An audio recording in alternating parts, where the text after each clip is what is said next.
Le destin, le hasard ou un moment inattendu transforment le présent d'une vie.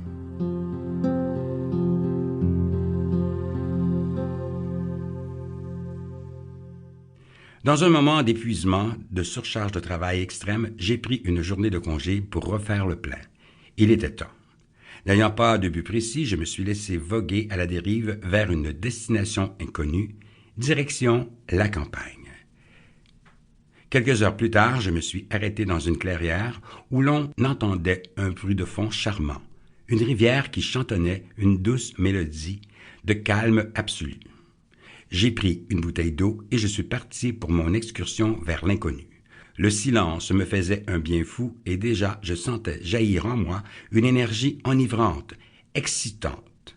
Je savourais ce moment intime qui m'apportait une très grande joie intérieure.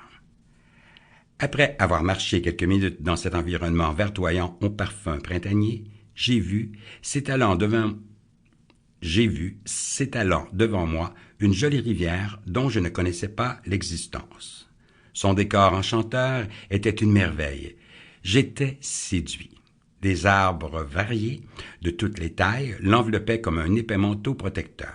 Cette vision exceptionnelle m'a transporté dans un état extatique.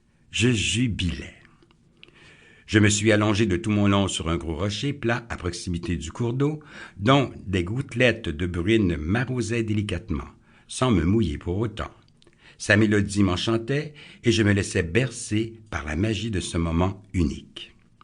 Exorcisé par mon environnement, je méditais et entrais de nouveau en contact avec mon intérieur que, durant les derniers mois, j'avais négligé au profit de ma carrière.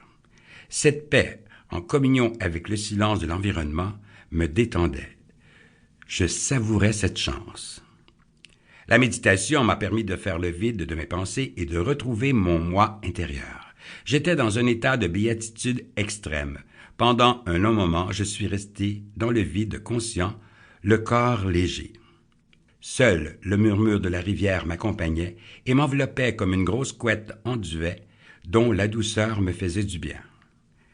La curiosité m'a exhorté à ouvrir mes yeux pour apprécier davantage la magnificence de l'endroit. Je n'y croyais pas. Une brume venue de je ne sais où recouvrait partiellement le décor, transpercé de rayons de soleil semblables à des lames dorées. J'exultais. Le spectacle était impressionnant. Je me suis pincé le bras pour enfin croire à cette réalité inhumaine. La brume devenait de plus en plus dense, à un point tel que seules les lames d'or des rayons du soleil perçaient le feuillage des arbres. Des gouttelettes dorées conféraient à l'endroit un aspect irréel, me donnant l'impression d'être dans un rêve. Pourtant, non, j'étais dans la réalité. Mais laquelle? Entre mon mode d'intériorisation via la méditation et la réalité, il y a un monde.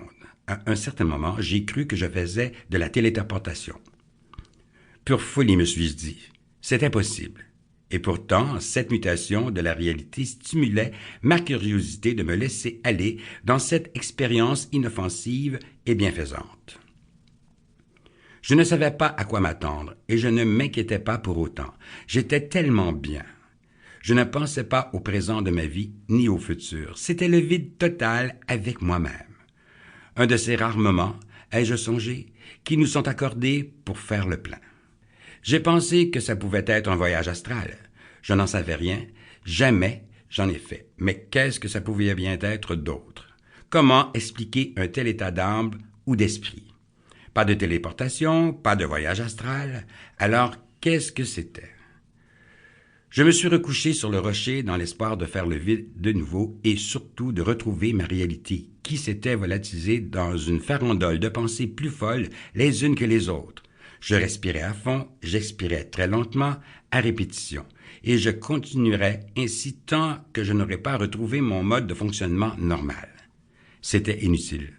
Plus j'essayais de me détendre, plus une sensation indescriptible m'envoûtait et commençait à me troubler.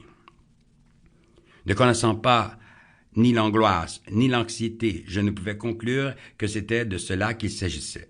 Je continuais à respirer profondément, dans l'espoir d'arriver au but. Pour continuer à écouter ce livre audio gratuitement, cliquez sur le lien dans la description et vous pourrez l'écouter en entier sans frais grâce à l'essai de 30 jours d'Audible.